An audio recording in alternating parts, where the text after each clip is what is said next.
அல்லேலூயா, அல்லேலூயா. கர்த்தர் நல்லவர். தொடர்ந்து இந்த உயிர்த்தெழுதல் நாளிலே இந்த ஆராதனைக்கு வந்திருக்கிற உங்களை ஒரு விஷயம் மீண்டுமாய் ஒரு விஷயம் எல்லாரும் வாழ்த்தி வரவேற்கிறேன். கர்த்தர் உங்களை ஒவ்வொரு ஆசீர்வதிப்பாராக. பிரதர் அடுத்து காணொலியில நேரலையில பார்த்து கொண்டிருக்கிற அன்பு பிள்ளைகளுக்கும் வாழ்த்துக்கள். யூடியூப் வாயில் மூலமாக முகநூல் மூலமாக பார்த்து கொண்டிருக்கிற நண்பர்கள் தேவ பிள்ளைகள் அனைவருக்கும் இந்த உயிர்த்தெழுதல் நாளில் வாழ்த்துக்கள், ஸ்தோத்திரம். கர்த்தர் உங்களுடனே கூட பேசுவாராக. உயிர்த்தெழுந்தார், ஜெயித்தெழுந்தார். உயிர்த்தெழுந்த இயேசு கிறிஸ்து அவர் எங்கே? பாருங்கள், தேவதூதன் அழகாக சொல்லுகிறார். மத்தேயு 28 நாம் வேத பகுதியை வாசித்தோம். அதிலே 6வது வாக்கியம், அவர் இங்கே இல்லை, தாம் சொன்னபடியே. ஆமென், அல்லேலூயா. மத்தேயு 16:21 எடுத்துக்கொண்டே. மத்தேயு 16:21. அது முதல் இயேசு தாம் எருசலேமுக்கு போய் மூப்பராலும் பிரதான ஆசாரியராலும் வேத பாரகராலும் பல பாடுகள் பட்டு கொலையுண்டு 3ஆம் நாளில் எழுந்திருக்க வேண்டும் என்பதை தம்முடைய சீஷர்களுக்கு சொல்லத் தொடங்கினார். 3ஆம் நாளில் எழுந்திருக்க வேண்டும் என்பதை தம்முடைய சீஷர்களுக்கு ஆண்டவர் சொன்னாரு. ஆலயத்தை பார்த்து சொன்னார், இந்த நீங்கள் பார்த்து கொண்டிருக்கிற இந்த ஆலயத்தில் ஒரு கல்வியாதபடி அது எடுத்து போடப்படும். ஆனாலும் 3 நாளைக்குள்ள அது திரும்பவும் கட்டப்படும்.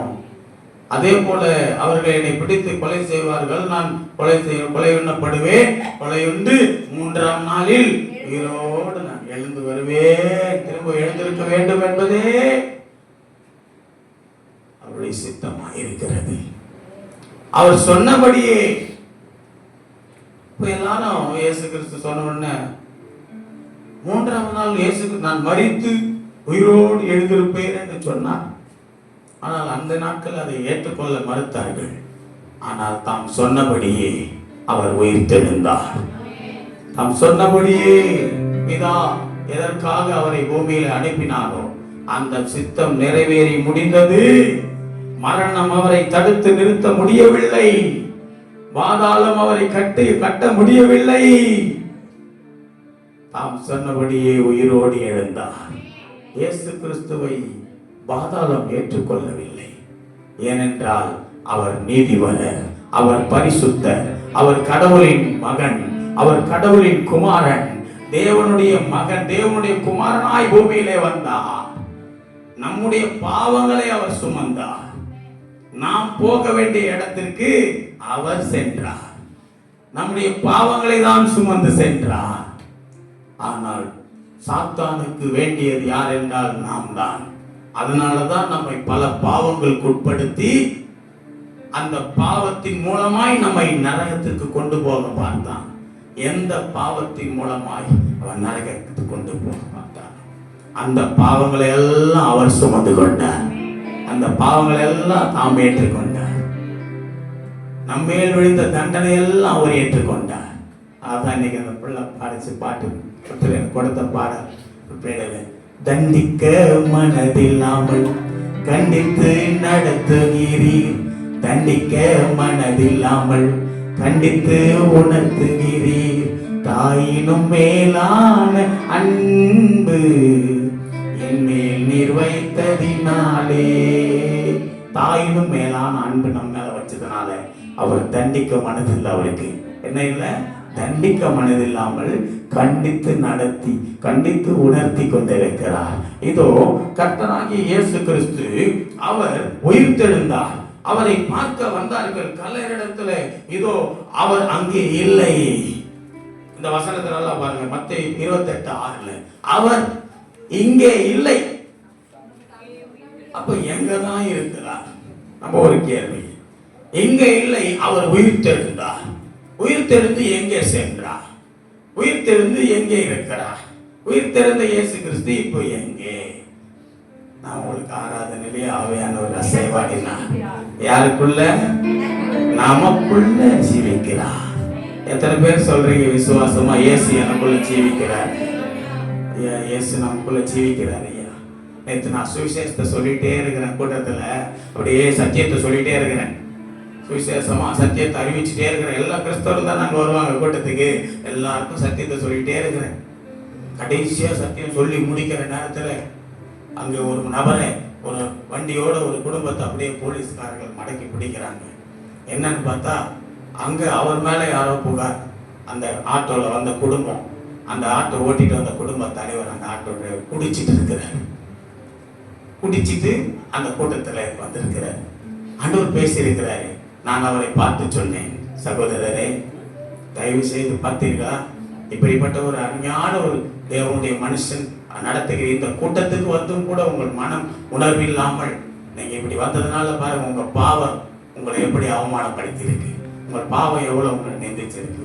நான் சொன்னேன் அந்த காவல்துறை அதிகாரி இடத்துல, சார் என்ன பிரச்சனை சார், ப்ளீஸ் அவருக்காக நான் உங்கள் இடத்துல மன்னிப்பு கேட்டுக்கிறேன்.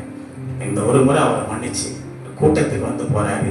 இந்த கூட்டத்துக்கு வந்து போய் எனக்கு இப்படிப்பட்ட அவர் தவறு அவர் இடத்துல இருக்குது, ஸோ அவரை நீங்கள் மன்னிக்கும்படி கேட்டுக்கொள்கிறேன். இல்லை சார், ஓகே சார், நான் சொல்லிட்டேன், அனுப்பிச்சேன் போக சொல்லிட்டேன், ரொம்ப நன்றி. அந்த இடத்துல ஒரு இறக்கம், அவரை கூப்பிட்டு சொன்னேன். அவங்க மனைவி நிற்கிறாங்க, வேதனையோட பிள்ளை நிற்கிறான். இந்த பாவத்தை செய்யாதீங்க ஐயா, இந்த பாவம் உன்னை எவ்வளோ வேதனைப்படுத்துச்சு பார்த்தியா, இந்த பாவம் உன்னை எவ்வளோ இந்த இடத்துல கொஞ்ச நேரத்தில் ஒன்று அசைக்கப்படுத்துச்சு, எல்லாரும் பார்த்துட்டு போகிறாங்கல்ல, உன்னை போலீஸ் பிடிச்சிருச்சு, இனி அந்த தீங்கை செய்யாத.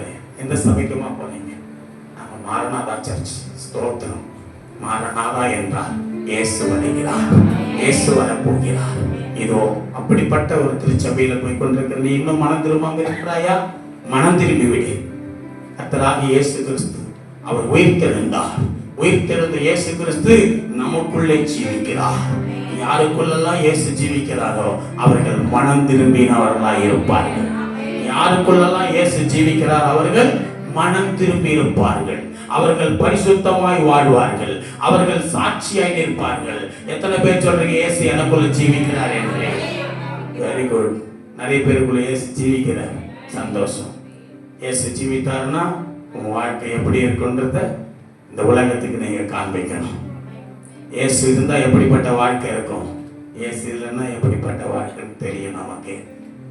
அப்போ உயிர்த்தெழுந்த இயேசு எங்கே இருக்கிறார்? நமக்குள்ளே இருக்கிறார். இங்க இல்லை, கல்லறையெல்லாம் இல்லை. உயிர்த்தெழுந்தவர் இப்ப நேரம் வந்துட்டார். அவருடையவர்களை சந்திக்க வந்துட்டாரு, அவருடையவர்களை பார்க்க வந்துட்டாரு.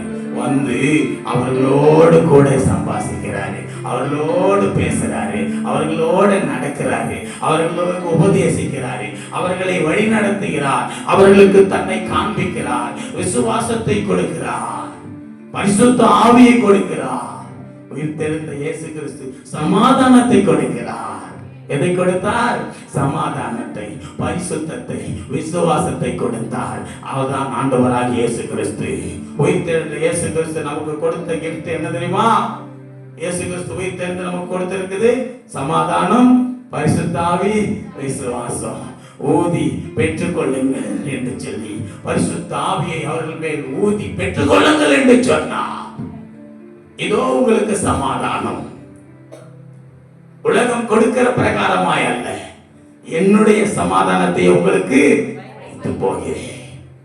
உலக சமாதானம் இல்லை, என்னுடைய சமாதானம். இயேசுவின் சமாதானம் யாருக்குள்ளெல்லாம் இருக்கிறது? உங்களுக்குள்ள கிறிஸ்துவின் சமாதானம் இருந்தால் என்ன தெரியுமா? அந்த சமாதானம் என்ன பண்ண தெரியுமா?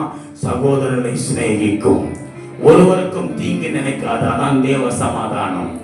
ஒருவனுக்கும் ஏமாற்ற நினைக்காது, ஒருவரையும் அது காயப்படுத்தாது, அதான் தேவ சமாதானம். உலக சமாதானம் எப்படி?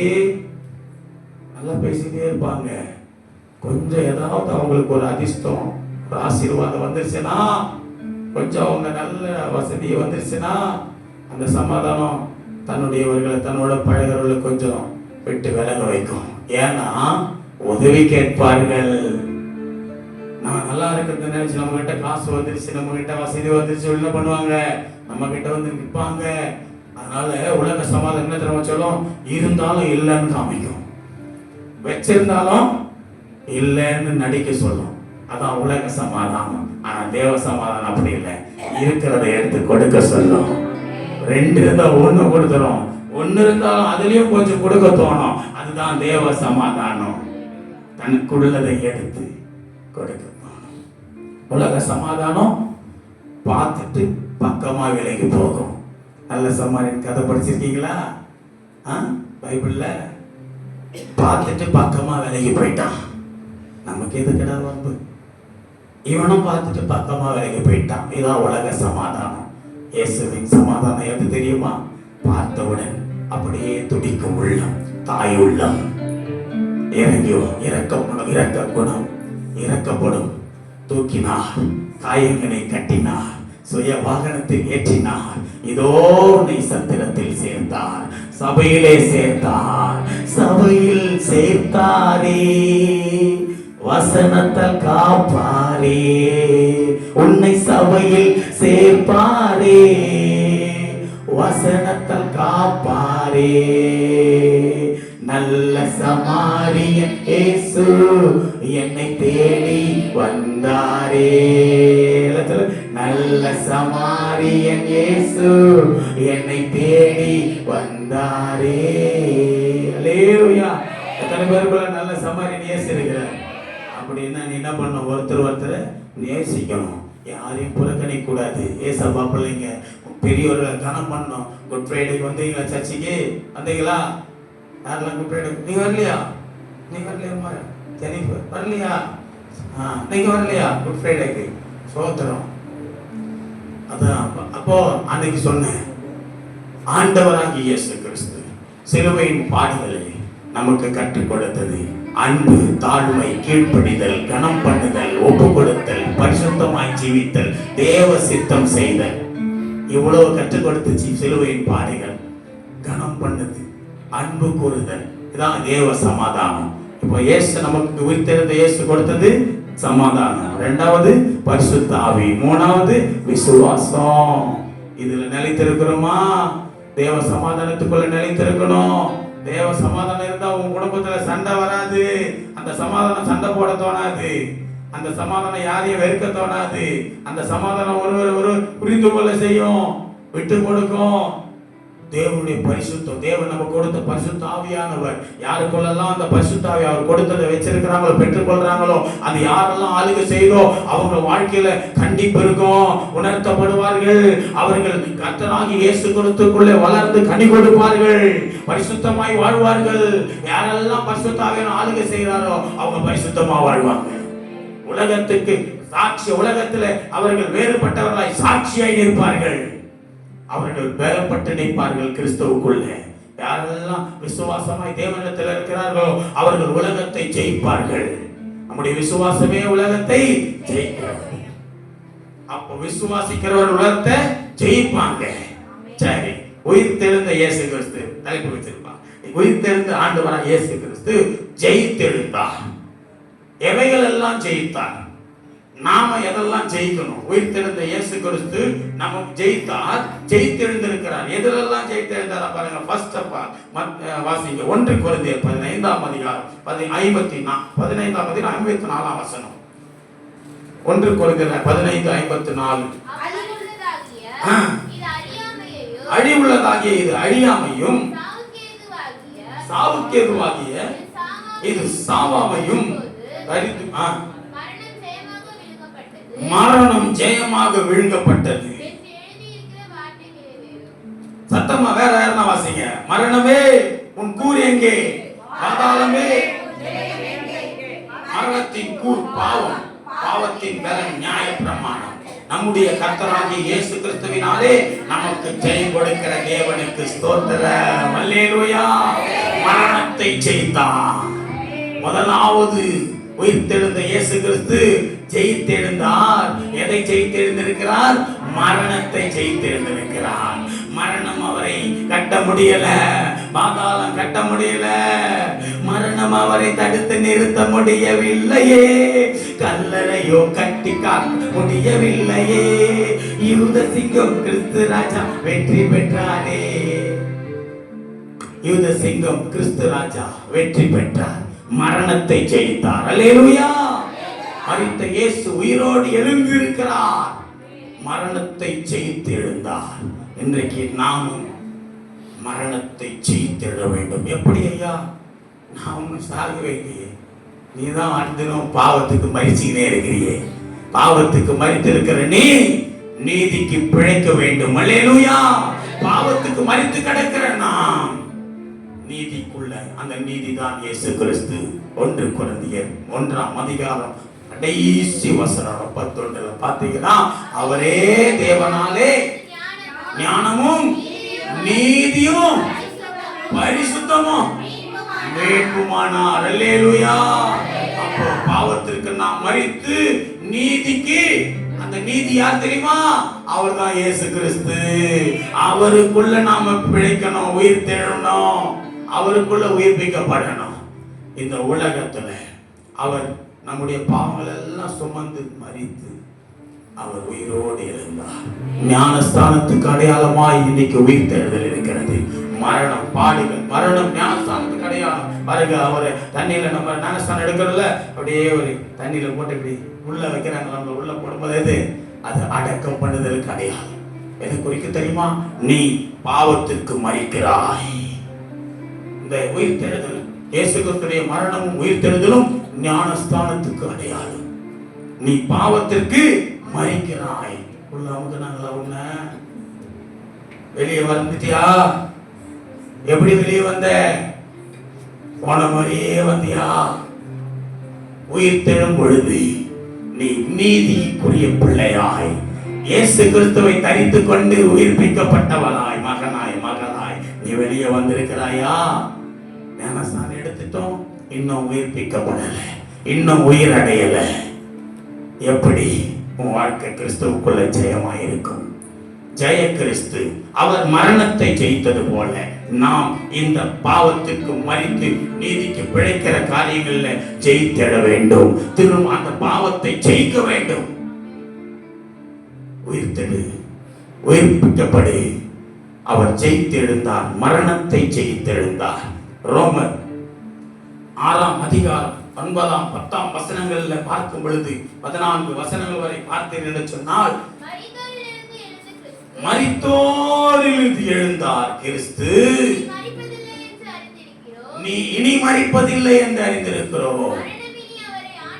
அல்லேலூயா. ஒரு முறைதான் உயிர் தேடுதல். மரணம் ஒரு முறைதான், உயிர் தேடுதல் ஒரு முறைதான். இனி மரணம் அவரை, ஞானஸ்தானமும் ஒரு முறைதான். நீ உயிர் தீர்க்கப்பட்ட, இனி திரும்பி நீ பாவத்துக்குள்ள மரிக்க கூடாது. பாவத்துக்கு மரித்து நீதிக்கு பிழைக்கட்ட, இனி நீ பாவத்துக்கு மரிக்க கூடாது. இயேசு கிறிஸ்து அப்படிதான். அவர் மரித்தோரிலிருந்து எழுந்துட்டாரு. எழுந்த கிறிஸ்து இனி மரிப்பதில்லை.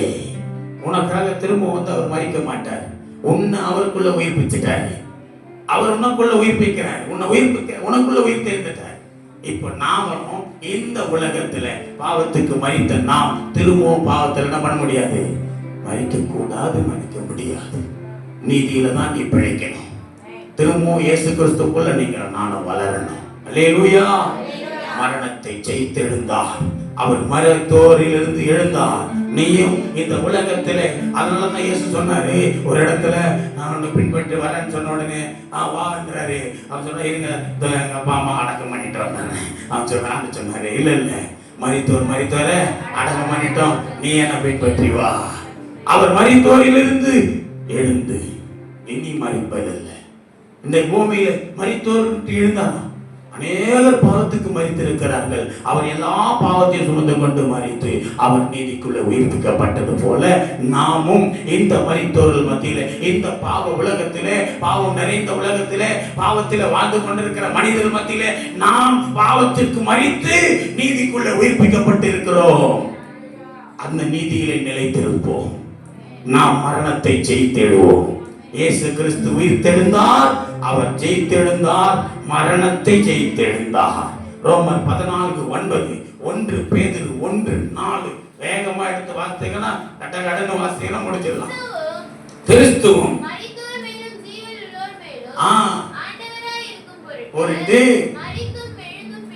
மரித்தும் எழுந்தும் பிழைத்தும் இருக்கிறார். அல்லேலூயா. இனி நான் அல்ல, கிறிஸ்துவே என்னில் பிழைத்திருக்கிறார்னு பவுல் சொன்னாரு. குட் ஃப்ரைடே வாஸ்தவமா? நான் அல்ல நான் பிழைத்திருக்கிறது நான் அல்ல, கிறிஸ்துவே எனக்குள்ள பிழைத்திருக்கிறார். அந்த பவுல் அப்போஸ்தலன் மரித்தும் எழுந்தும் பிழைத்தும் இருக்கிறார். இப்ப யாருக்குள்ள அவர் பிழைத்திருக்கிறாரு? நமக்குள்ள பிழைத்திருக்கிறார். கிறிஸ்தியனுக்கு ஜீவன், சாவு எனக்காக. இந்த பூமியிலே கிறிஸ்துவுக்காக வாழ்வதுதான் என்னுடைய நோக்கம். பரிசுத்தமாய் வாழ்வதே நீ கிறிஸ்துவுக்காக வாழ்கிற நோக்கம். அருமையான தேவ பிள்ளையே, 1 பேதுரு 1:4. இயேசு கிறிஸ்து மரித்தோரிலிருந்து எழுந்ததினாலே அழியாததும்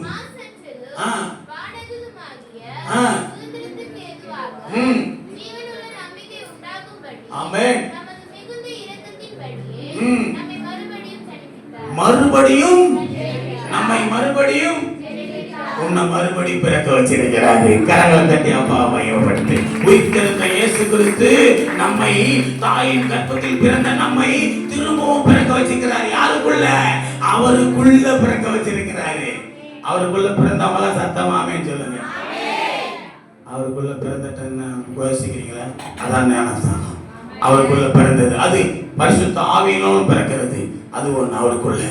அப்போ நம்மை மறுபடியும் ஜெனிப்பித்திருக்கிறார். ஜெனிப்பித்தார்னா பிறக்க செய்திருக்கிறார். மறுபடி பிறந்துட்டோமா? அவ்வளவுதான். திரும்பிலாம் பிறக்க முடியாது. டைரக்டா நேரம் எங்கதான்? அவர்கிட்ட தான். சிங்காசன தண்டையில தான், பரலோக ராஜ்யத்துல தான். நீ பரலோகம் போனா உன் பாவம் எல்லாம் மன்னிக்கப்பட்டுருச்சு. நீ பாவத்துக்கு மரித்து நீதிக்கு பிழைச்சாதான் பரலோகம் போக முடியும். இன்னமும் பாவம் செஞ்சுக்கிட்டே இருந்தீங்கன்னா இயேசு வரப்போற, உயிர் தெரிந்தார், இயேசு உயிர் தெரிந்தார் சொல்லிட்டு தான் இருக்கணும். ஆமா, கத்தாவே கத்தாவே கூப்பிட்டுட்டே வந்துருவார். வந்த உடனே சொல்ற நீ யாருன்னே தெரியாது, போ உன்னை அறியேன். ஏன்னா இன்னும் நீ பாவத்திலே ஜீவித்துக் கொண்டிருக்கிற. அவர் சித்தம் செய்ய முன்ன வரல. இயேசு மரணத்தை ஜெயித்தது போல நாமும் இந்த உலகத்தின் பாவத்தில் மரித்து நீதிக்கு பிழைத்து ஜெயம் எடுக்கிறவர்களாய் காணப்பட வேண்டும். மரித்தோரிலிருந்து எழுந்தவர். கொலோசியர் 1:18 சொல்லப்பட்டிருக்கிறது. மரித்தோரிலிருந்து எழுந்தவர் அவர் நம்மை ஜெனிப்பித்திருக்கிறார். 1 தெசலோனிக்கேயர் 4:14 மரித்து எழுந்தாரே அவரை விசுவாசிக்கிறோமே. 1 தெசலோனிக்கேயர் 4:14 மரித்து எழுந்தாரே என்று. அல்லேலூயா. எத்தனை பேர் விசுவாசிக்கிறீங்க? இயேசு கிறிஸ்து மரித்தார், அவர் உயிரோடு எழுந்தார். அவர் எனக்குள்ளே எழுந்திருக்கிறார். அவர் என்னை ஜெனிப்பித்து எழுந்திருக்கிறார். இதோ நான் என்று நம் ஒவ்வொருவருக்குள்ளும் வெளிப்பட்டு கொண்டிருக்கிறார். ஒவ்வொரு மனிதனும் இயேசு கிறிஸ்துவுக்குள்ளாய் பிறக்கும் பொழுது, ஒவ்வொரு இயேசு கிறிஸ்துவுல ஞானஸ்நானம் எடுக்கும் பொழுதெல்லாம் ஆண்டவர் பார்க்கிறார், நான் உயிர் தெரிந்த நாள் இன்றைக்கு மட்டும் இல்ல, ஒவ்வொரு மனுஷனுக்குள்ள ஆண்டவர் ஒவ்வொரு நாளும் உயிர்ப்பிக்கப்பட்டு கொண்டே இருக்கிறார். எப்பொழுதும் டெய்லி ஞானஸ்நானம். எங்க சபை எல்லா இடத்துலயும் ஞானஸ்நானம் எடுத்துட்டே இருக்காங்க பாருங்க. எங்கெல்லாம் ஞானஸ்நானம் எடுக்கப்பட்டு கொண்டிருக்கிறது அங்கெல்லாம் இயேசு உயிர் தெரிந்தாரு. விசுவாசிக்கிறீங்களா? இப்ப எனக்குள்ள இயேசு உயிர் தெரிந்துட்டாருன்னு சொல்றவங்களா விசுவாசி? நான் இயேசு கிறிஸ்துவுக்குள்ள ஜெனிப்பிக்கப்பட்டிருக்கிறேன். உயிர் தெரிந்திருக்கிறார். இயேசு எனக்குள்ள ஜீவிக்கிறார். உயிர் ஜெயித்தெழுந்த இயேசு கிறிஸ்துவாலே நானும் இந்த மரணத்தை, இந்த பாவத்துக்கு மறிக்கிற காரியங்கள்ல ஜெயம் எடுப்பேன். முதல் காரியம் சொன்னேன், ஜெயித்தெழுந்தார், மரணத்தை ஜெயித்தெழுந்தார். இரண்டாவது என்ன ஜெயித்தார்? இயேசு கிறிஸ்து. பார்க்கலாமா? இரண்டாவது காரியமாய் எதை ஜெயித்தார்? யோவான் 16ஆம் அதிகாரம் 33வது வசனத்தில் இயேசு சொல்லுகிறார், இதோ உயிர்த்தெழுந்த இயேசு என்னிடத்தில் உங்களுக்கு சமாதானம் உண்டாயிருக்கும் பொருட்டு இவைகளை உங்களுக்கு சொன்னேன். வசனத்தை கவனிக்க சகோதரரே. உலகத்தில் உங்களுக்கு உபத்திரவம் உண்டு, ஆனாலும் திடன் கொள்ளுங்கள்.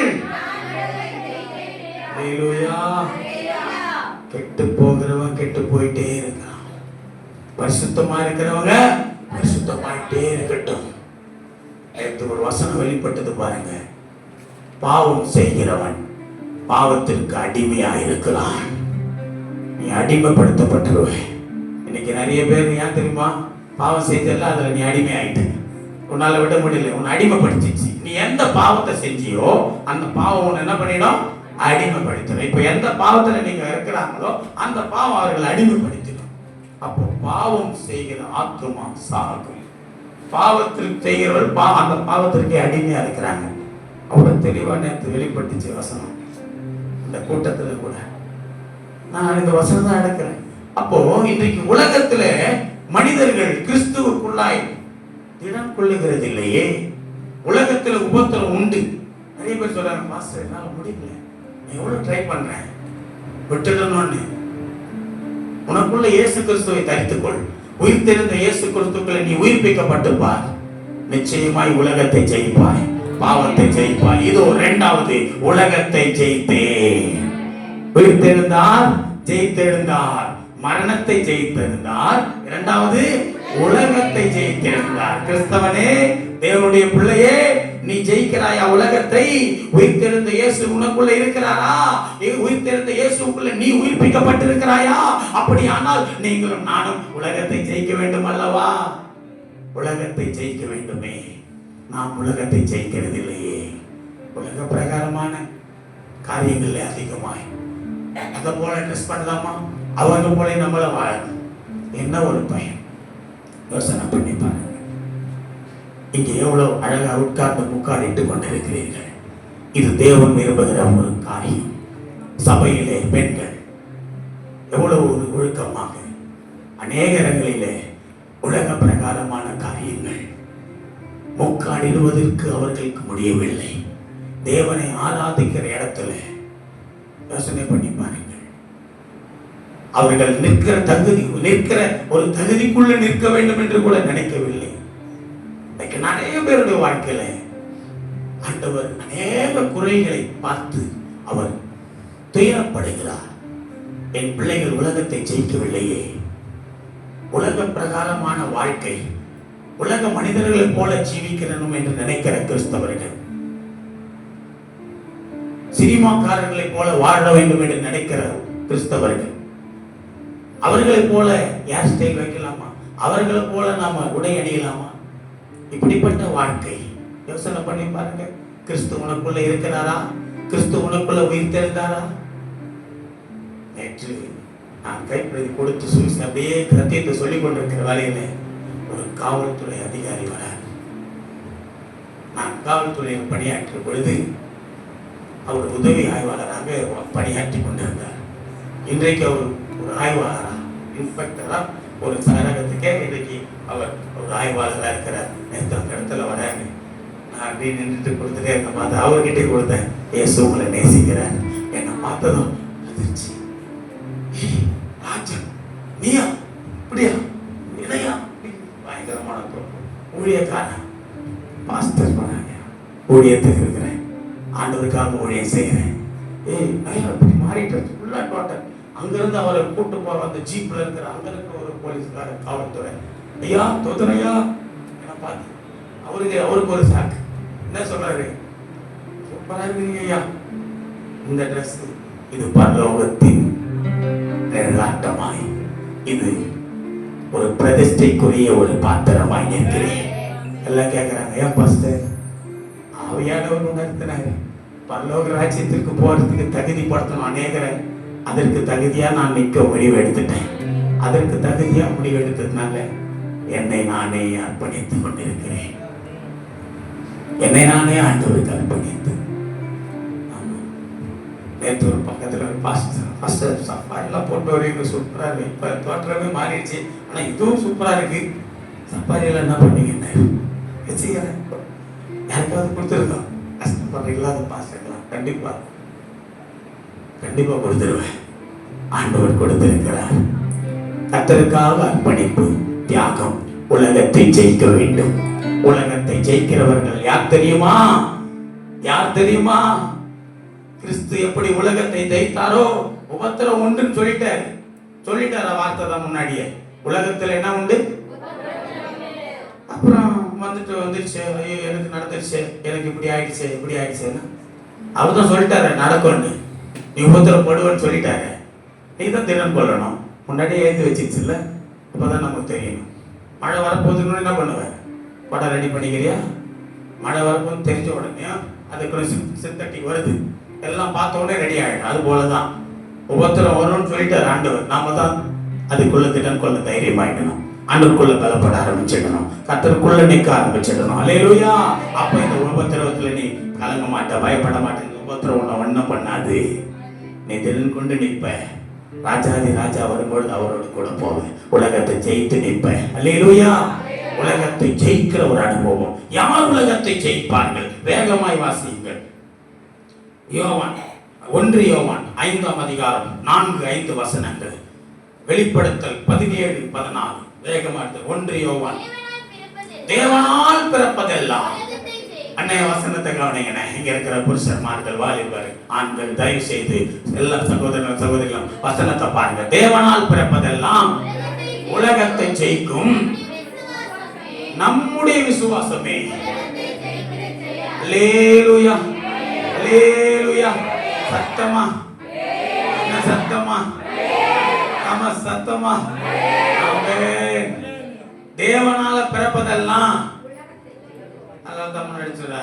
நான் உன்னை ஜெனிப்பித்தேன், மறுபடியும் ஜெனிப்பித்திருக்கிறேன். அந்த மறுபடி பிறந்தவன் தான் தேவனால பிறந்தவன். தேவனுக்குள்ள யாரெல்லாம் பிறந்துட்டீங்களோ, நான் தேவனால பிறந்துட்டேன். ஜலத்தினால மட்டும். இன்னைக்கு நிறைய பேர் தண்ணியில மட்டும். ஐயா கவனிங்க, கொஞ்சம் முடிச்சிடலாம், டைம் ஆகுதுங்களா? கவனிங்க ஐயா, வசனத்தை கவனி ஐயா. வசனம் தாயா உன்னை அங்க சேர்க்கும், உன் வாழ்க்கையை நல்லா ஆக்கும், உன்னை நல்ல வழியில கொண்டு போகும். இதை சொல்றாரு பாருங்க. தேவனால பிறந்தது எல்லாம். தேவனால பிறந்துட்டுமா நம்ம? நீங்க தேவனால பிறந்துட்டீங்களா ஐயா? பிறந்துட்டீங்க. அப்ப நீங்க என்ன பண்ணணுமா? வசனம் என்ன சொல்லுது? உலகத்தை ஜெயிக்கணும். சத்தியத்தை அரிசிக்கையா. சத்தியம் அரிச்சாதான் விடுதலையா வாழ முடியும். நம்ம நல்லா இருந்தாதான் நம்ம பிள்ளைங்க நல்லா இருக்கும். நாம நல்லவனா இருந்தா நம்ம பிள்ளையும் நல்லவனா இருக்கும். நம்ம நல்லவனா இருக்கணும்னா நல்லவர் கையில நம்மளை கொடுத்துடணும். யார் நல்லவரோ அவர்கிட்ட இருந்தா நல்லா வச்சிருப்பார். கெட்டவங்க கிட்ட இருந்தா நம்ம கெட்டவனா தானே இருப்போம். பிசாசு கெட்டவன், சாத்தான் உன்னை கெடுக்கிறவன், அழிக்கிறவன். உன்னை காக்கிறவர் இடத்துல, உனக்கு நன்மையை கொடுக்கிற இடத்துல, உனக்கு நல்ல வழியை காட்டுகிற இடத்துல வந்துட்டேனா, இதோ அவர் உன்னை மறுபடியும் ஜெனிப்பிப்பார். மறுபடியும் ஜெனிப்பித்து அவருக்குள்ளே பிறக்க வைப்பார். அவருக்குள்ளே நீ பிறந்தால் உலகத்தை ஜெயிப்பாய். தேவனால பிறந்ததெல்லாம் உலகத்தை ஜெயிக்கும். யாரெல்லாம் தேவனால பிறந்திருக்கிறீங்களோ இந்த உலகத்தை ஜெயிப்பீர்கள். உலகம் உங்களை மேற்கொள்ளாது. நிறைய பேர் உலகத்தில் வாழ்ந்து கொண்டிருக்கிறீங்க. உலகத்தில் வாழ்ந்து கொண்டிருக்கிறவர்கள் பரலோகத்துக்கு போக முடியாது. நம்முடைய விசுவாசமே உலகத்தை ஜெயிக்கிற ஜெயம். இப்போ வெளிப்படுத்தல பாத்தீங்கன்னா இந்த உலகம் அவர்கள் தேவ ஆட்டுக்குட்டியாருடைய யுத்தம் பண்ணுவார்கள். வெளிப்படுத்தல் 17-14. ஆட்டுக்குட்டியானவர் கர்த்தாதி கர்த்தரும் ராஜாதி ராஜாவுமாய் இருக்கிறபடியால் அவர்களை ஜெயிப்பார். பாருங்க, யார இவர்கள்? ஆட்டுக்குட்டியானுடைய யுத்தம் பண்ணுவார்கள். பிசாசு மனிதர்கள் இன்னைக்கு யுத்தம் பண்ணலையா? எவ்வளவு பேர் எழும்பி ஆண்டவருக்கு விரோதமா எழுப்பி நிற்கிறான். அந்த கடைசி நாட்கள்லயும் ஆட்டுக்குட்டியானவர் வரும், அவரோட கூட யுத்தம் பண்ணும். பிசாசு யுத்தம் பண்ணுவான். பிசாசு மனிதர்கள் யுத்தம் பண்ணுவார்கள். அந்தி கிறிஸ்து எழும்புவான். உபத்திரவ காலம் வரும். அநேக உபத்திரவங்கள் நேரிடும். ஆனால் அவர் கர்த்தாதி கர்த்தரும் ராஜாதி ராஜாவுமாய் இருக்கிறபடியால் அவர் அவர்களை ஜெயிப்பார். நீங்கள் நானும் ஜெயிக்க முடியுமா? நீங்க நிறைய பேர் சொல்றாங்க, பாஸ்டர் முடியல, உலகத்துல வாழ எப்படி முடியும்? எப்படி ஜெயிக்க முடியும்? இயேசு கிறிஸ்து ஜெயிச்சார் இல்லையா? மாம்சமாய் வந்தார். உன்னை போல என்னை போலவே மாம்சமாய் வந்து மாம்சத்துல வந்து மாம்சத்தை ஜெயித்தார். மாம்சத்திலேயே வந்தவர் மனிதனா வந்து அவர் உலகத்தை ஜெயிக்கலையா? உனக்கு முன்மாதிரியை வைத்து போலையா? உனக்கு கற்றுக் கொடுத்தார் அல்லவா? உயிர்த்தெழுந்த நாளிலே உனக்குள்ளே நீ கிறிஸ்துவுக்குள்ளே நீங்கள் நான் உயிர்ப்பிக்கப்பட வேண்டும். உயிர்ப்பிக்கப்பட வேண்டுமானால் இயேசு கிறிஸ்து நமக்கு முன்மாதிரியாய் வைத்து போயிருக்கிறார். உலகத்தை ஜெயித்தவர் இயேசு. நீங்களும் நானும் இந்த உலகத்தை ஜெயிக்க வேண்டும். உலகத்தின் அதிபதியாகிய சாத்தானை ஜெயிக்க வேண்டும். யோசனை பண்ணி பாருங்க. ஒரு மனுஷன் சொல்றான், முடியல பாஸ்டர், என்னால இந்த பாவ வாழ்க்கையை விட்டு நீங்க எப்படி மனம் திரும்பிட்டீங்க? நீங்க ஆண்டவரை கொண்டு போயிட்டீங்க. என்னால முடியல. ஏன் முடியல? உண்மையா ஒப்பு கொடுத்து பாரு. பரிசுத்தமா ஆண்டவர்கிட்ட வந்து உண்மையா ஒப்பு கொடுத்து, ஆண்டவரே மாற்றும், ஜெபி, ஞாயிற்றுக்கிழமை சபைக்கு வா, உபதேசத்தை கேளு, உபதேசத்தை கொண்டு உன்னை காத்துக்கொள். பொல்லாத பிசாசு உன்னை கொண்டு போவான். இன்னைக்கு உலகத்தை ஜெயிக்க முடியல. பைபிள்ல நேற்று ஒரு பிள்ளை பேசியிருந்தேன். அம்மா, யாருக்கு வேதனை தெரியுமான்னு கேட்டேன். ஒழிச்சுது. யாருக்கு வேதனை வாழ்க்கை தெரியுமா? யாருக்கு வேதனை இருக்க தெரியுமா? தெரியல ஐயா. தெரியலையா? ஒரு வசனத்தை வாசிக்கலாமா அப்படின்னு சொல்லி நீதிமொழிகள்ல ஒரு வசனத்தை எடுத்து கொடுத்தேன். ஐயோ, யாருக்கு வேதனை, யாருக்கு சண்டைகள், யாருக்கு புலம்பல், யாருக்கு காரணம் இல்லாத காயங்கள், யாருக்குன்னு போட்டுக்கிறாங்க. யாருக்கு வேதனை, யாருக்கு துக்கம், யாருக்கு துன்பம்? கவனிக்கிறியா தம்பி? கவனி வசனத்தை. யாருக்கு தெரியுமா வேதனை இந்த உலகத்துல? பைபிள் வசனம் சொல்லுது. யாருக்கு துக்கம் தெரியுமா?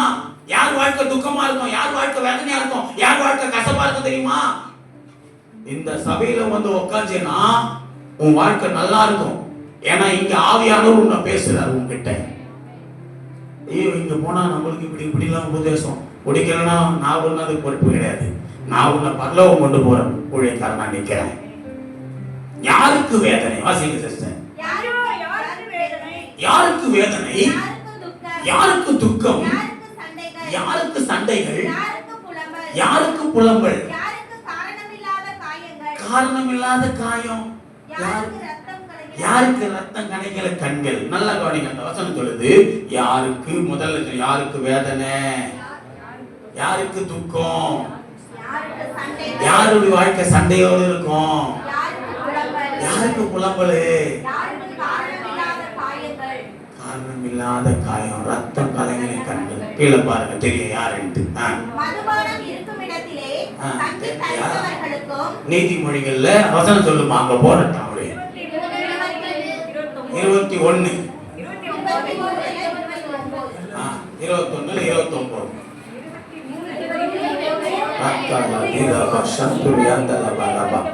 கர்த்தர் நல்லவர். இப்ப பாத்தீங்களா சகோதரர்? பாருங்க, பைபிள் இல்லாதவங்க, பைபிள்ல பார்க்கறதுக்கு எழுத்து தெரியாதவங்க இதுல பாருங்க, தெளிவா தெரியுது பாருங்க. யாருக்கு வேதனை? கேட்கலாமா கேள்வி? நம்மள கேளுங்க. யாருக்கு வேதனை, யாருக்கு துக்கம், யாருக்கு சண்டை, யாருக்கு புலம்பல், யாருக்கு காரணம் இல்லாத காயம், யாருக்கு ரத்தம் கலங்கின கண்கள்? அடுத்த வசனம் சொல்லுது பாரு. மதுபானம் இருக்கும் இடத்திலே. யாருக்கு இதெல்லாம்? மதுபானம் இருக்கிற இடத்துல தங்கி தரிப்பவர்களுக்கும் கலப்புள்ள சாராயத்தை நாடுகளுக்கும் தானே. அது முடிவிலே விரியனை போல தீண்டும், பாம்பை போல கடிக்கும். ஆமா, மதுபானத்துக்கு அடிமையா இருக்கிற ஒரு வாழ்க்கை எப்படி இருக்குமா? வேதனையும் துக்கமும் சண்டையும் பிரச்சனையுமாய் காயங்கள்.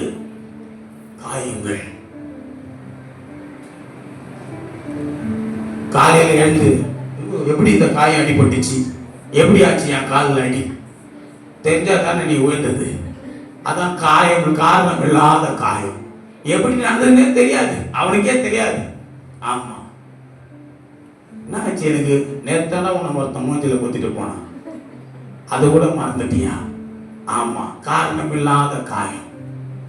சண்டை, குடி எப்படி இருக்கும்? நேற்று கூட நாங்கள் வழியில வந்துட்டே இருக்கிறோம். 2 பேர் குடிச்சிட்டு வாதையை போட்டு சண்டை போட்டு இருக்கிறான் ரோட்ல. என்னம்மா அந்த மாதிரி பிள்ளைங்கெல்லாம் காரில் வந்து என் கூட பார்த்தா 2 பேர் நான் நிறுத்தினேன். எல்லாம் நம்ம ஊர் பிள்ளைங்க இருக்கிறான். டே தப்பி, வேண்டாம் சண்டை போடாது, வேண்டாம். ரோட்ல எதுக்கு குடிச்சிட்டு சண்டை? அவன் வியாபாரி. காரணம் இல்லாத சண்டை, காயம். இப்ப தெரியுதா உலகத்தை ஜெயிக்கிற வாழ்க்கை எப்படிப்பட்ட வாழ்க்கைன்னு? இந்த உலகத்தை ஜெயிக்கணும், பிசாசை ஜெயிக்கணும். நீ கிறிஸ்துவனா இருந்தா, தேவனுடைய பிள்ளையா இருந்தா, உயிர் தெழுந்த இயேசு கிறிஸ்து மரணத்தை ஜெயித்தார், உலகத்தை ஜெயித்தார். நீங்களும் நானும் உலகத்தை ஜெயிக்க வேண்டும். உலகத்தின் காரியங்களுக்கு, கிரியைகளுக்கு நாம் ஜெயமெடுக்க வேண்டும். எல்லா தீய பழக்கங்கள், தீமைகள் யோசனை பண்ணி பாரு. நல்லா இருந்த குடும்பம் நாசமா போகுது. ஏன்னா பொல்லாத வழி, பொல்லாத வாழ்க்கை. யோசனை பண்ணி பாருமா. இல்ல யாருக்கு வேதனை, துக்கம் வருது, ஏன் சண்டை வருது? அங்க போயிட்டு வந்துட்டீங்களா? அந்த கடைக்கு. கவனிங்க, டைம் ஆகுது சொல்லணும். நீங்களும் இங்க இருந்தே நான் சொல்லிட்டு இருக்க முடியாது எல்லாத்தையும். கர்த்தருடைய ஆவியானவர் நடத்தி கொண்டிருக்கும் பொழுது வசனத்தை கவனியுங்கள். உலகத்தை ஜெயிக்கிறவர்களாய் நாம் தேவனுடைய பிள்ளைகளாய் காணப்படணும். அந்த மனுஷனுக்கு நான் சொன்னேன், உன்னால் ஜெயிக்க முடியவில்லையா? வா, ஒரு உதாரணம் சொல்றேன். கடல்ல போயிருக்கியா? பீச்சுக்கு போயிருக்கியா? போயிருக்கையா? பீச்சில் போய் நிற்கிற நேரத்தில் நல்ல தாகம் எடுக்குது. உனக்கு தாகம் எடுக்கிற நேரத்தில் என்ன பண்ணுவேன்? தண்ணி குடிப்பையா? எங்க போய் தண்ணி குடிப்பேன்? தண்ணி கடையில் வைக்கிற தண்ணியா? ஏன் கடல்ல தான் எவ்வளோ தண்ணி குடிக்க வேண்டியது தானே? தாகம் எடுக்குது இல்லை, அந்த தண்ணியை குடிக்க வேண்டியது தானே? கடல்ல இருக்கிற தண்ணி, அவ்வளோ தண்ணி கண்ணு முன்னாடி பீச்சில் நிற்கிறேன், தாகமாக இருக்குதுன்ற, அங்கே போய் தண்ணி பாட்டில் தேடுறியே, ஏன் அவ்வளோ தண்ணி கடலில் உனக்கு முன்னாடியே இருக்குது, அள்ளி குடிக்க வேண்டியது தானே? அது உப்பு தண்ணி, அது எப்படியா குடிப்பேன்? உப்பு தண்ணியே குடிக்க மாட்டேன். ரொம்ப தெளிவா இருக்கிறான். சரி, நீ உப்பு தண்ணி குடிக்கிற, உப்பு கடல் தண்ணி உப்பா இருக்கு, குடிக்க மாட்டேன். அந்த கடல் தண்ணியிலேயே மீன்கள் வாழ்ந்து கொண்டிருக்கிறது, பல ஜீவராசிகள் வாழ்ந்து கொண்டிருக்கிறது. எல்லா ஜீவராசி பேரும் சொல்ல முடியாது. அப்புறம் நீ போய் வீட்டில் வாங்கி செய்யலாமான்னு செய்வேன். கேட்ப வீட்டம்மா வந்து உணவு பிடிச்சிக்கும். அப்புறம் பாசு சொன்னார் வாங்கி கொடுக்கணும், நமக்கு அந்த வம்பு வேண்டாம். கவனிங்க, கடலில் வாழ்கிற ஜீவராசிகள் எல்லாம் நீங்கள் வாங்கி சாப்பிடுகிறீர்கள். மீனை வாங்கி ஒன்றே ஒன்று சொல்லிடுறேன், மீன் மட்டும். மீன் கேட்காதம்மா, வீட்டுக்கு போய் அவங்க என்ன திட்டப்பாங்க, ஏன் பாஸ்டர் இதை வேற நான் கவனி. மீனை சாப்பிடும், மீனை வாங்குறேன், சாப்பிட போகிறேன். மீனை பிடிச்சி வந்து கையில் கொடுத்து வாங்கி வந்து வீட்டில் சமைக்கும் பொழுது அந்த மீனில் என்ன போட்டு சமைப்பீங்க? உப்பு போட்டு தான் சமைக்கிறேன். உப்பு தண்ணியில் வாழுதில்லை மீன். கடல்லே உள்ள நேரம் உப்பு தண்ணியில் தானே வாழுது மீன். அந்த மீனுக்குள்ள உப்புக்குதா? சொல்லுங்க, உப்பு இருக்கா? அதே போலதான் கடல் தண்ணியில உப்பு தண்ணியிலே வாழ்ந்தாலும் அந்த மீன் அந்த உப்பு தன்மை தனக்குள்ள சேர்த்துக்கிறது இல்லை. அந்த உப்பு தன்மை தனக்குள்ள வராமல் நிறைய பேர் நினைக்கிறான் மீன் உப்புலேயே உப்பா இருக்கும். உப்பு வரல அதுக்குள்ள, வெளியே வந்த பிற்பாடு தான் அதையே நீ உப்பு போட்டு சமைக்கிற. இந்த பாவ உலகத்துல வாழ்கிற ஒவ்வொரு கிறிஸ்தவனும் தனக்குள்ள பாவம் வராமல் தன்னை காத்துக்கொள்ளும் பொழுது உலகத்தை ஜெயிக்கிறவனாக இருப்பான்.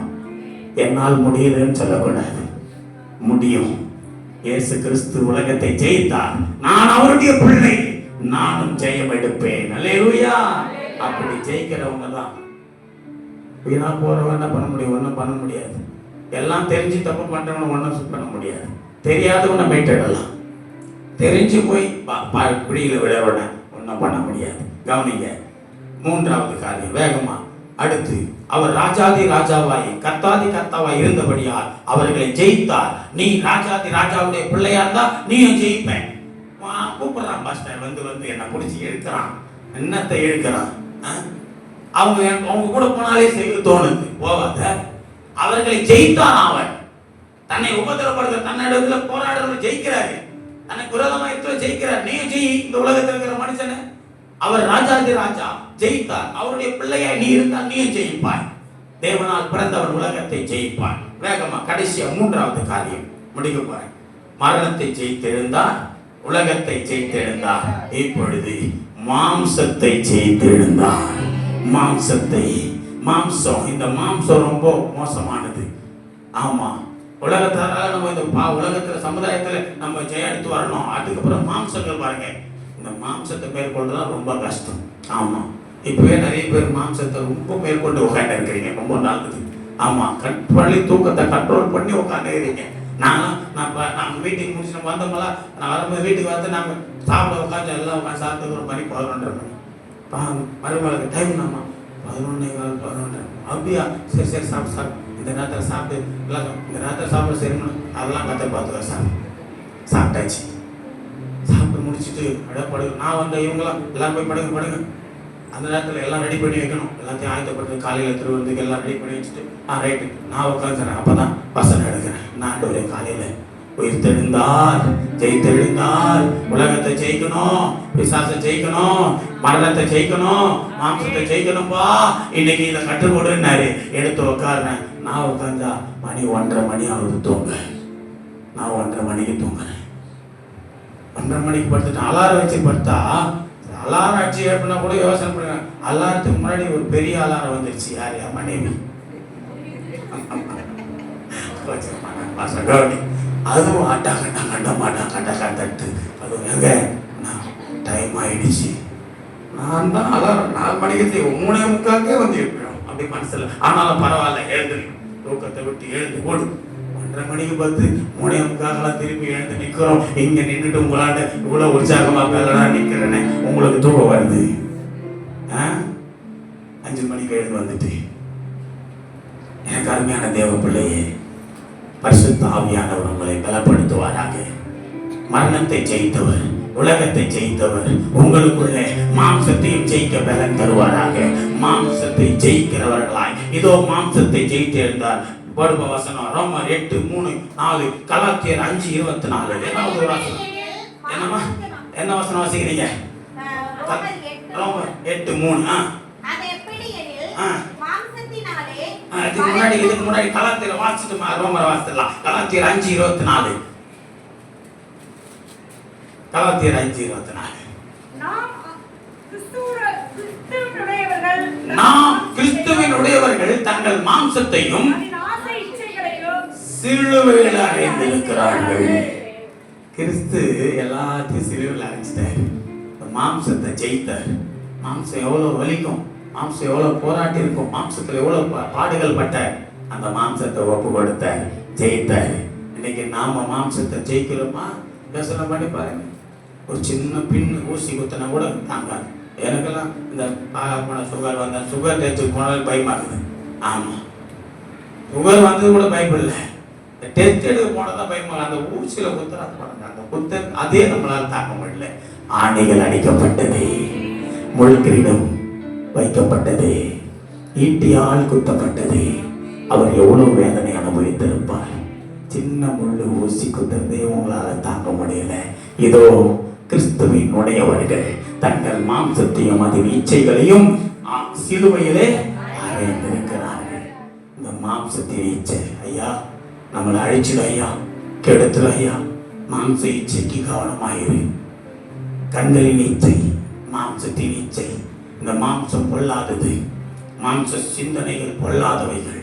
இருதயத்திலிருந்து தோன்றுகிற பொல்லாத சிந்தனைகள் ஆவன. அதுதான் பகை, விரோதம், கசப்பு, வைராக்கியம், வன்கண், பொறாமைகள், தூஷணம், பெருமை, மதிகேடு, காமவிகாரம், விபச்சாரம், வேசித்தனம், இதெல்லாம் மாம்சத்தில் இருக்குது. இந்த மாம்சத்தை நாம ஜெயிக்கணும். பொய்யை கலைத்து போட்டு பிறனுடன் மெய்யை பேச கடவீர்கள். மாம்சம் பொய் பேசும், மாம்சத்தை ஜெயித்து ஆவி மெய்யை கொடுக்கும் உனக்கு. இதோ மாம்சத்தை எங்கே அறையணுமா? நீ மாம்சத்தை ஜெயிக்கணும்னா சிலுவையில உனக்காக அறையப்பட்டு மரித்து உயிர் தெழுந்த இயேசு கிறிஸ்துவ போல உன் மாம்சம் எங்க அறையப்படணும்? அவ்வளவுதான் ஐயா. எத்தனை பேர் இந்த நாள்ல மாம்சத்தை உயிர் தெழுந்த இயேசு கிறிஸ்து அறைந்த சிலுவையில் அறையப்பட்டது போல உங்க மாம்சத்தை அறையிறீங்க? மாம்சத்தை அரைஞ்சு சிலுவையில அறைந்து சிலுவையில அறைந்திருக்கிறார்களாம். அவர்கள் தான் மாம்சத்தை ஜெயிப்பார்கள்.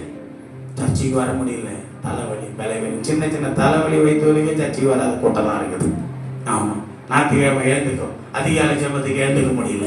ஆமா, யோசனை பண்ணி பாருங்க, மாம்சம் எவ்வளவு பலவீனமாக இருக்கிறது. கிறிஸ்துவுக்காகவும் மாம்சம் எழும்ப மாட்டுது.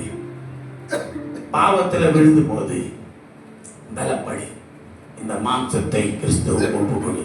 அதனாலதான் யா பேச நான் ஜெபிக்கும் போது ஜெபிச்சாரு. எப்படி ஜெபிச்சா தெரியுமா? யா பேசுன்னு ஒருத்தர் பைபிள்ல ஃபர்ஸ்ட் ஆசீர்வாதத்தை கேட்கிறேன். ஆண்டவரே என்னை ஆசீர்வதித்து என் எல்லைகளை பெரிதாக்குங்க. உன்னை ஆசீர்வதிக்கணும்ல ஆண்டவர், எல்லைகளை பெரிதாக்க, உன்னை வளர செய்யணும்ல, நீ பெருகணும்ல ஆண்டவருக்குள்ள. அப்ப அடுத்து சொல்றாரு, நான் ஆசீர்வாதமா இருக்கணும்னா, நான் பெருகணும்னா தீங்கு என்னை துக்கப்படுத்தக்கூடாது. உன்னை எது துக்கப்படுத்தும்? அப்போ தீங்குல நாம இருக்கிறோம். தீங்கு நம்மை துக்கப்படுத்தாதபடி நம்மை காத்து கொள்ளும் பொழுது அவராலே ஆசீர்வதிக்கப்படுவோம், அவராலே பெருக்கம் அடைவோம். அதனால தான் ஜெபித்தார், உமது கரம் என்னோடு இருந்து என்ன நடக்கட்டும். மாம்சத்தை ஜெயித்தார்கள். மாம்சத்தை ஜெயிக்க உதவுவது எது என்றால், வேகமா வாசிங்க. இப்ப ரோமர் 8:3 வாசிக்கிறேன். அது எப்படி எனில், இங்க எப்படி கேக்குது வசனம், நீங்க என்ன பார்த்து கேக்குற மாதிரி, அது எப்படி ஐயா? அது எப்படி எனில், மாம்சத்தினாலே பலவீனமாய் இருந்த நியாயப்பிரமாணம் செய்யக்கூடாததை தேவனே செய்யும்படி தம்முடைய குமாரனை பாவ மாம்சத்தின் சாயலாகவும் பாவத்தை போக்கும் பலியாகவும் அனுப்பி மாம்சத்திலே பாவத்தை ஆக்கினைக்குள்ளாக தீர்த்தார். அல்லேலூயா. மாம்சத்துல வந்தாலும் இந்த மாம்சத்தை எதுல போட்டாரு? ஆக்கினைக்குள்ளாக. மாம்சம் சுட்டெரிக்கப்படட்டும்.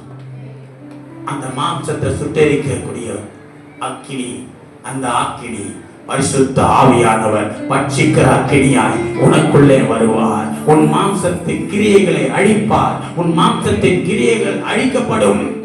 மாம்சத்தின் கிரியைகள் வெளியரங்கமா இருக்கும். நீ செய்யறதெல்லாம் வெளியரங்கமா இருக்கும். ஆனால் பரிசுத்த ஆவியோ, ஆவியின் கிரியையோ அது வெளியரங்கமா இராது. ஆனால் உன் மாம்சத்தின் கிரியைகளை அழித்து உன்னை நீதியின் பிள்ளையாய் வைத்திருக்கும், இயேசு கிறிஸ்துவின் பிள்ளையாய் வைத்திருக்கும். அதுதான் பரிசுத்த ஆவியானவர். இதோ அடுத்த வசனம் தொடர்ந்து வாசிக்கிறவங்கள கீழே. மாம்சத்தின்படி நடவாமல் ஆவியின்படி நடக்கிற நீதி நிறைவேறும்படிக்க அப்படி செய்தார். அல்லேலூயா. நம்ம கிட்ட அந்த நீதி நிறைவேறணும். அவர் எப்படி மாம்சத்தை ஜெயித்தாரோ அதை போல நாமளும் என்ன பண்ணுமா? மாம்சத்தை ஜெயிக்கணும்ன்றதுக்காக தான் அவர் நமக்கு முன்மாதிரியா நிற்கிறார், ஜெயிச்சிட்டார். ஒரு உதாரணம் சொன்னா, 40 நாள் உபவாசம் முடிச்சுட்டு வர எதிர்க்க யார் வந்தது? எல்லாம் தெரியும் நமக்கு. தெரிஞ்சு கூட நம்ம பண்ண மாட்டோம், அவனை ஜெயிக்க மாட்டோம். மாம்சத்துல அப்படி வராது. 40 நாள் பாஸ்டிங், நல்ல பசியோட வர, பசியோட இருக்கிற உனக்கு முன்னாடி அப்படியே சுட சுட பிரியாணி வச்சோன்னு என்ன பண்ணுவேன்? அப்படியே பாஸ்டர் காலையிலேவா பிரியாணியா பாருங்க அப்படி வச்சோன்னு எப்படி இருக்கும்? ஆஹா, நல்ல பசி நேரத்தில் கூட வந்துருச்சு. அப்படி வச்சுட்டு அப்படி பிடிக்கிட்டவனே என்ன பண்ணுவேன்? அங்க வந்து சொல்றான், பாஸ்டிங் பசியோட வராது. ஹாய் ஹாய், என்ன ஃப்ரெண்டா கூப்பிடு, ஹாய் ஏசு கிறிஸ்து பார்க்குறாரு. இவன் வேற, நானே எப்படி வரேன்? ஹாய் இருக்கலாம் கூப்பிடுறான். என்ன இயேசுவே எப்படி சௌக்கியமா? நான் சௌக்கியம். அவனுக்கு பதிலே கிடையாது. நீ என்ன சௌக்கியமான்னு கேட்டு நாயா உனக்கு சௌக்கியமான்னு சொன்ன, நான் எப்பவுமே சௌக்கியம் தான். அவன் பார்க்குறேன், நீ தேவனுடைய குமாரனாச்சே, எங்கே இந்த கல்லுகளை அப்பமாக்கி சாப்பிட பார்க்கலாம். பாஸ்டிங் முடிச்சுட்டு ஃபர்ஸ்ட் அப்பத்தை தான் நான் பட்டான். அப்பத்தை சாப்பிடணும்ல, பசியோட வர வேண்டிய அப்பங்களாக்கி சாப்பிட பார்க்கலாம். பாருங்க மாம்சம். இப்போ மாம்சம் அங்கே விழல, நம்மளாம் தானே பண்ணியிருப்போம். அங்கே ஒரு மாம்சம் என்ன பண்ணிச்சு? ஒருவேளை கூழுக்காக சேஷ்ட புத்திரமாகத்தையே இறந்து போச்சு. மாம்சம் பாருங்க, பசியில ஓடி வரோம். பசியில வந்த உடனே தம்பி அழகாக கூழ் காசு நிற்கிறான். டே பசிக்குதுன்னா கொஞ்சம் கூழ் கொடுறான். இவன் பார்த்தான், இவன் தான் ஆல்ரெடி எத்தனாச்சு, ஏமாத்திரத்தில் வல்லனாச்சு. கலக்கனே கூழ கலைக்கிறேன். பசிக்குதா? பிசாசு காட்டுறான், மாம்சத்தை தோண்டுவான். பசிக்குதா? ஆமா ரொம்ப பசி. அப்படியா? அப்படின்னா நான் சொல்றத சரியா? பிசாசு தேவன் மாம்சத்தை தோண்டுவான். பசிக்குதா? வேணுமா? கலைக்கிறேன். உன் சொத்தை எனக்கு கை தந்துடுறியா?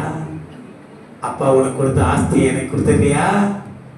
ஒருவேளை பசிக்குதான் பண்றான் முட்டான். சரி அதுதானே, சரி கொடுத்துருந்தா கூட வாங்கி கூட குடிச்சான், ஆஸ்தியை கொடுத்துட்டான், பெருமையா நிற்கிறான். இன்னைக்கு நிறைய பேர் அப்படிதான். ஆண்டவருடைய பிள்ளைகள் அற்ப காரியத்திற்காக, அழிந்து போகிற காரியத்திற்காக கர்த்தருடைய ஆசீர்வாதத்தை இழந்து போற, மாம்சத்துக்கு இடம் கொடுத்து ஆண்டவருடைய பிள்ளை மாம்சத்துக்கு இடம் கொடுத்து அழிந்து போற காரியத்துக்காக, அற்ப காரியத்துக்காக அப்பாவுடைய ஆசீர்வாதத்தை இழந்து நிற்கிறாங்க நிறைய பேரு. அப்பாவுடைய அற்புதம் நடக்காம, அதிசயம் நடக்காம இன்னைக்கு வேதனையோடு நிற்கிற. மாம்சத்தை ஜெயித்திரு. இயேசு சொன்னார், மனிதன் அப்பத்தினால் மாத்திரம் அல்ல, தேவனுடைய வாயிலிருந்து புறப்படுகிற ஒவ்வொரு வார்த்தையினால் பிழைப்பான். இயேசு கிறிஸ்துவின் வசனத்தாலே நீ ஜெயிக்கலாம் மாம்சத்தை. வசனத்தை சொன்னார், வசனம் அவரை உயிர்ப்பிக்கிறது. வசனத்தை சொல்லி அவனை ஜெயித்தார், மாம்சத்தை ஜெயிக்கிறார். அவர் தமது வசனத்தை அனுப்பி அவர்களை குணமாக்குகிறார், அவர்களை அழிவுக்கு தப்புவிக்கிறவராய் இருக்கிறார். வசனம் உன்னை அழிவுக்கு தப்பு வைக்கும், குணமாக்கும், உன்னை போஷிக்கும். வார்த்தை உன்னை உடம்பிடும், வார்த்தை உன்னை பலப்படுத்தும். சாப்பாடு தான் பலப்படுத்த நினைக்காது. சாப்பாடு இல்லைனாலும் வார்த்தையில நீ பலப்படலாம். கர்த்தருடைய வார்த்தை. அதனால பைபிள் சாப்பிடணும்னு சொல்லல, இதை படி. உன்னை ஆண்டவருக்குள்ள வளர செய்யும், திடமா நிற்க செய்யும், ஞானத்தை கொடுக்கும், ஆசீர்வாதமா வாழ்வேன். மாம்சத்தை ஜெயித்தார் ஆண்டவராக இயேசு கிறிஸ்து. வெளிப்படுத்தல் 12:1 பார்க்கிறோம். இதோ கடைசி ஒரு வசனம் வாசி. வெளிப்படுத்தல் 12:11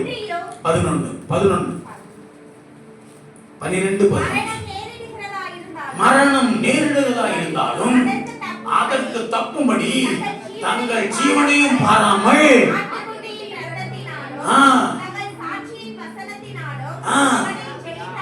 அவனை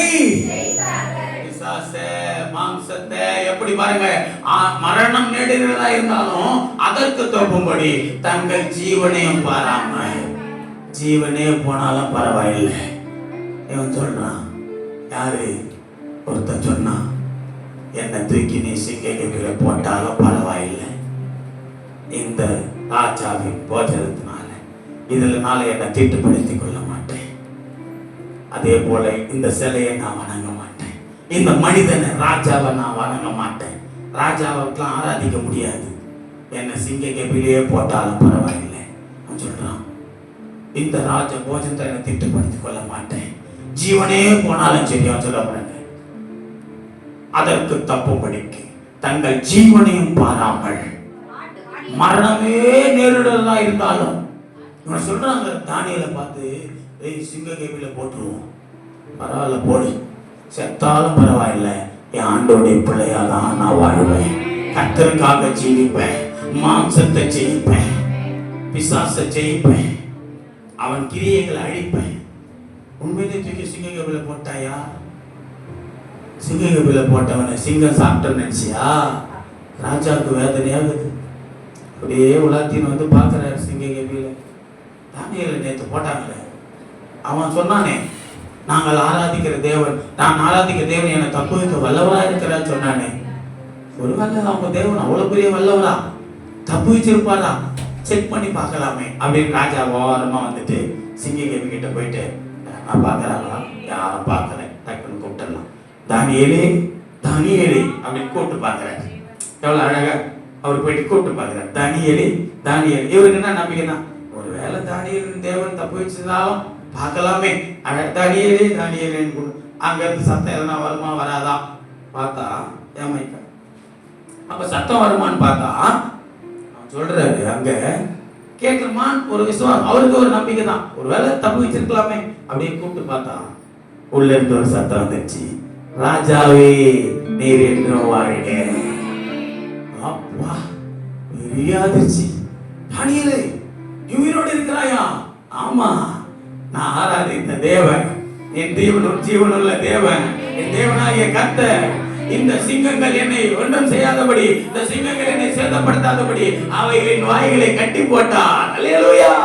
அவைகளின் வாய்களை கட்டி போட்டார். உன்னை கர்த்தர் பாதுகாப்பார். ஜீவனையும் பாராமல் நீ ஆண்டவருக்காக இந்த மாம்சத்தை ஒப்புக்கொண்டு ஜெயிக்கும் பொழுது நிச்சயமும் உன் ஆண்டவர் பாதுகாப்பார். ஆமா, வியாதி வந்துருச்சு, பலவீனம், பயப்படாத.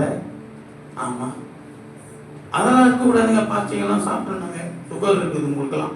ஆடா என்னங்க, டாக்டர் எப்படி சொன்னாங்க, ஏசப்பா கிட்ட சொன்ன, ஆண்டவரே 40 நாள் உபவாசம் வேணும், 40 நாள் அந்த காலையிலேருந்து மதியம் ஒரு வேளை.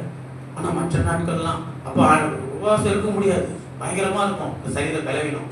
ஆண்டவர்கிட்ட ஒப்பு கொடுத்த, ஆண்டவரே பரவாயில்ல, ஏது நடந்தாலும் நடக்கட்டும், அது எப்படி அதிகமாக பார்த்துடலாம். 40 நாள் உபவாசம் படிச்சிச்சு. ஆண்டவர் முடிக்க கிருபை செய்தார். ஒரு பலவீனம் வரல, ஒரு டயர்டும் இல்லை, ஒரு சோர்வும் இல்லை, எந்த வழியும் இல்லை. கர்த்தர் நடத்தினார். நாங்கள் ஆராதிக்கிற தேவன் எங்களை தப்புவிக்க வல்லவராயிருக்கிறார். அல்லேலூயா, அல்லேலூயா. நாங்கள் மாம்சத்தை ஜெயிப்போம், நாங்கள் பிசாசை ஜெயிப்போம், அவன் கிரியைகள் அழிப்போம். மாம்சத்தின் கிரியைகள் வெளியேறமாய். இதோ மாம்சத்தை ஜெயிக்க வேண்டுமானால் இன்னொரு ஒரே ஒரு வசனத்தை ரோமர் 8ஆம் அதிகாரத்துல கீழே வாசிடுவாங்க, 5ஆம் 6ஆம் வசனத்துல.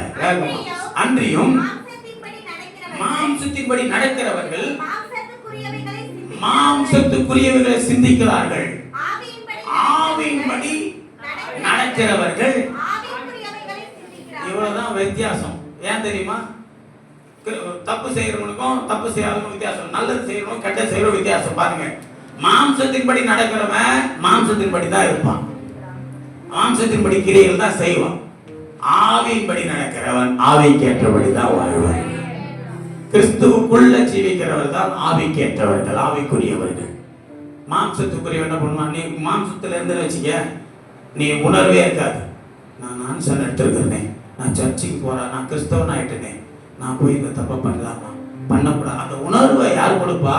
ஆவியானவர் கொடுப்பார். ஆவி உனக்குள்ள வாசமா இருந்தா. இன்னைக்கு நிறைய பேருக்குள்ள அந்த ஆவி வாசமா இல்லை. துணிகரமான பாவம், துணிகரமான செயல். யோசனை பண்ணிப்பார். உன் துணிகரமான பாவ செயல் தான் கர்த்தராகிய இயேசு கிறிஸ்துவுக்குள்ள நீ பெற்றுக்கொண்டு சமாதானமா ஆசீர்வாதமா செழிப்பா வாழக்கூடாத ஆசீர்வாதமா வாழக்கூடாத வாழ்க்கைய உனக்கு கிடைக்காம பண்ணுது மாம்சம் தான். அதனால மாம்சத்தை ஜெயிப்போம். சரி, முடிந்தது. எல்லாம் சொல்லுங்க. உயிர்த்தெழுந்த இயேசு கிறிஸ்து ஜெயித்தெழுந்தார். எவைகளை ஜெயித்தெழுந்தார்? மரணத்தை ஜெயித்தெழுந்தார், உலகத்தை ஜெயித்தார், மாம்சத்தை ஜெயித்தார். நாமும் ஜெயிப்போமா? அப்படியானால் எழுந்து நிற்கலாம் தேவ சமூகத்துல. ஆண்டவரே, மாம்சத்தை ஜெயிக்க, பிசாசை ஜெயிக்க, உலகத்தை ஜெயிக்க, ஆண்டவரே மரணத்தை